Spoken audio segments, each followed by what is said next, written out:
आज मी मटण रस्सा तयार करणार आहे। खूप छान होतो हा मटण रस्सा आणि जास्त काही साहित्य वापरणार नाही, असं पातळच करणार आहे, पण चवीला खूप छान अप्रतिम होतो। असं खूप छान रस्सा तयार होतो। चला तर आता रेसिपीला सुरुवात करूया। पण रेसिपी आवडली तर लाईक कमेंट करायला विसरू नका आणि जास्तीत जास्त रेसिपी शेअर करा। नमस्कार, मी पद्मजा। अलिबागची चवमध्ये तुमचं खूप खूप स्वागत। आज मी झणझणीत असा मटण रस्सा तयार करणार आहे। खूप चविष्ट होतो हा मटण रस्सा। चला तर आता रेसिपीला सुरुवात करूया। आता इथे मी 1 किलो मटण घेतलेलं आहे।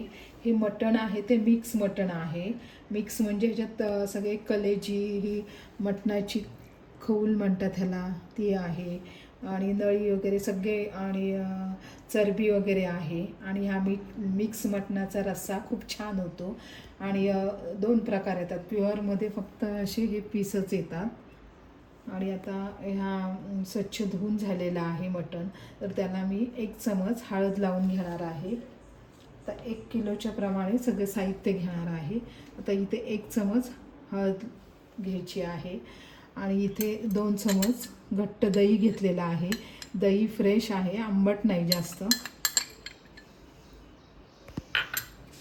आणि इथे पेस्ट केलेली आलं लसण, 1 हिरवी मिरची आणि कोथिंबीर अशी बारीक पेस्ट केलेली आहे, अर्धा वाटी।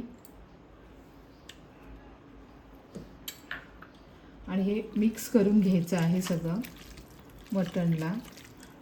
आणि हे मिक्स झाल्यानंतर 15 ते 20 मिनटं मी फ्रीजरला ठेवून देणार आहे। छान मॅरिनेशन होतं मटण। आपण बाकीचं साहित्य कांदा खोबरं वगैरे भाजेपर्यंत हे फ्रीजरला ठेवलं तर छान असं मॅरिनेशन होतं तेवढ्या वेळात। म्हणून 10 ते 15 मिनटं आता मी फ्रीजरला ठेवून देणार आहे मटण। तर मटण आहे ते मॅरिनेशन झालेलं आहे, 10 ते 15 मिनटं झालेली आहेत फ्रीजरमध्ये ठेवून। तेवढ्या वेळात मी कांदा कापून घेतलेला आहे, 2 मोठे कांदे घेतलेले आहेत, असे उभे चिरूनच घ्यायचे आहेत कांदे। आणि एक कवड घेतलेली आहे, सुकं खोबरं भाजून घेतलं आणि नंतर मी असे चिप्स बारीक करून घेतलेले आहेत। आणि थोडंसं लसूण घेतलेलं आहे खलबत्त्यामध्ये बारीक करून।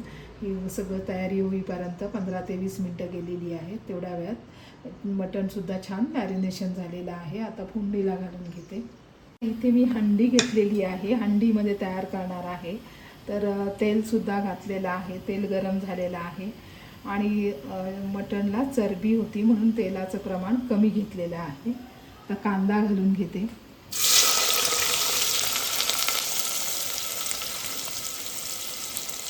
जेव्हा 1 किलो मटण घ्याल तेव्हा 2 मोठे कांदे घ्यायचे आहेत आणि कांदे आहेत ते उभे चिरून घ्यायचे, एकदम पातळ। छान कुरकुरीत होईपर्यंत कांदा आता मी तेलामध्ये परतून घेणार आहे। इथे लसूण घालून घेणार आहे। लसूण मटणला लावलेलं त्याच्यामुळे इथे थोडं कमी घ्यायचं आहे। आणि 2 तमालपत्र,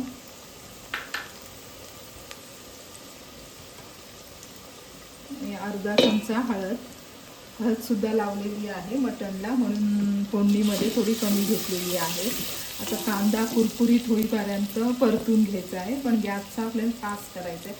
फास्ट फ्लेमवरच कांदा कुरकुरीत होतो, पण सतत ढवळत राहायचं आहे। जर तुम्ही स्लो फ्लेम केलात तर मग कांदा आहे तो ते असं तेल शोषून घेतो आणि पटकन कुरकुरीत होत नाही। आता हे कांदा कुरकुरीत होते तोपर्यंत मी इथे अख्खा मसाला घेतलेला आहे। थोडीशी दालचिनी, 1 चक्री फूल, काळी मिरी, 1 वेलची आणि लवंग, थोडंसं फक्त तव्यावर जरा परतून घेणार आहे, अगदी 1 मिनिटच। आणि गॅस बंद करून घेणार आहे। थोडं गरम झाला हा मसाला की गॅस बंद करून घ्यायचा आहे, खोबऱ्याच्या वाटणमध्ये घालण्यासाठी। हा अख्खा मसाला आहे तो गरम झालेला आहे। आता मी गॅस बंद करून घेते। कांदा आहे तो एकदम कुरकुरीत झालेला आहे, लालसर। जोपर्यंत कांदा असा कुरकुरीत होत नाही तोपर्यंत मटण फोडणीमध्ये घालायचं नाही। तर कांदा मस्त झालेला आहे, मी घालते मटण।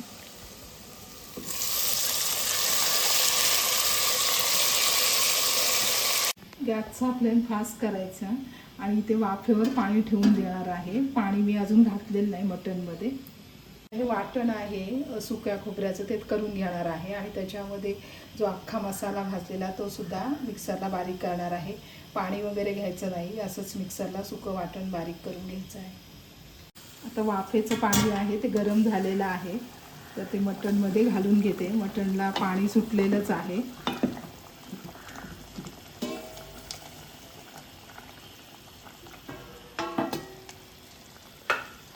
आणि इथे मी एक बटाटा घेतलेला आहे. बटाट्याने रश्श्याला टेस्ट छान लागते म्हणून एक बटाटा कापून टाकलेला आहे. आता पुन्हा वाफेवर पाणी ठेवून देणार आहे. वाटण आहे ते एकदम बारीक करून घेतलेलं आहे, पाणी वगैरे घेतलेलं नाही. हे वाटण जरी असं जास्त करून ठेवलं तरी फ्रीजमध्ये महिनाभर छान टिकतं. तर इथे मी मसाला घालून घेणार आहे. 2 मोठे चमचे मसाला घालणार आहे. जरा रस्सा आहे तो जरा झणझणीतच करणार आहे म्हणून मसाल्याचं प्रमाण थोडंसं जास्त घ्यायचं आहे. आणि चवीनुसार मीठ घालून घ्यायचं आहे. तर इथे 1 चमच मटण मसाला घालून घेणार आहे. अख्खा मसाला तर बारीक केलेला आहे म्हणून मटण मसाला थोडंसं कमी घेतलेला आहे मी. मटणाचा रस्स्याला वास छान येतोय. तर मटण आहे तो तयार झालेला आहे, त्याच्यामध्ये मी वाटण घालून घेते. वाटण घालून झालेलं आहे. मी थोडंसं वरून जायफळ किसून घालणार आहे. छान वाससुद्धा येते आणि टेस्ट छान लागते मटणला. अगदी थोडंसं.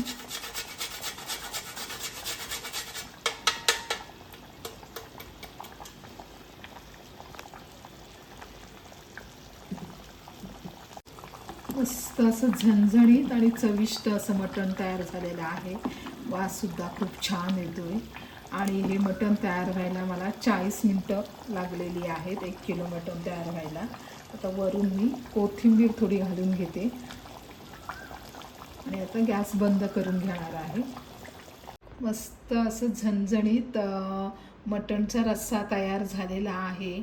आणि वाटण पण जास्त घातलेलं नाही, थोडं पातळच असा रस्सा तयार केलेला आहे.